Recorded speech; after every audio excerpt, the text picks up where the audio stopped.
So here we have the Volkswagen Polo on a 19 plate. So I'm going to start off firstly by showing you around the outside of the car, and then we'll hop in and run through some controls on the inside of it from there. From the outside you can see it's a 5-door car with alloy wheels. We're going to start off inside the boot space first of all. As we approach the back of the car, you can see we have reversing sensors, plenty of boot space along with that 60/40 split folding rear seat should you wish to increase this space even further again. Okay, so we're just going to work our way back around to the front of the car, and then we'll hop in, and as I mentioned, we'll run through some of the controls on the inside of it from there. Just briefly before we climb in, I think it's well worth seeing the interior from this exterior point of view. There's plenty to run through on the dashboard, so let's hop in and we'll do that now.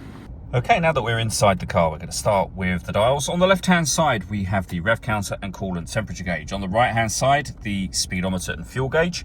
In the centre, you can see the total miles of the car. They are 48,671. We have a digital readout for the speedometer above that.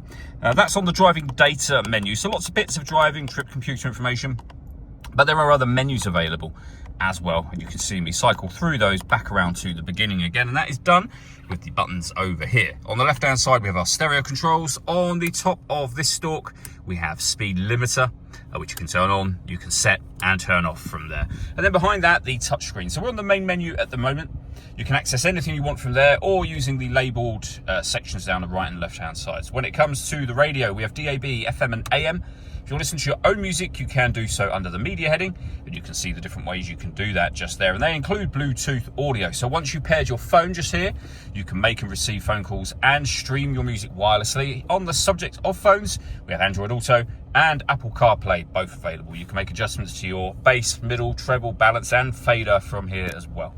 Working our way down, we have the air conditioning. So you can adjust the temperature, fan speed, the direction the air is being distributed in. That's your air conditioning off, on again, and you can recirculate the air that's in the car. That's a great way of heating it up or cooling it down quickly depending on the temperature you've set over here. We have some storage, 2 USB inputs, the gear lever for the 5-speed manual gearbox. We can turn off the stop and start and the parking sensors from here.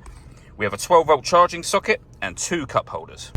All that leaves me to say is thank you for taking the time to watch this video. If you'd like to come and see the car for yourself and have a test drive, please feel free to give us a call here at Surrey Specialist Cars. We'd love to hear from you soon.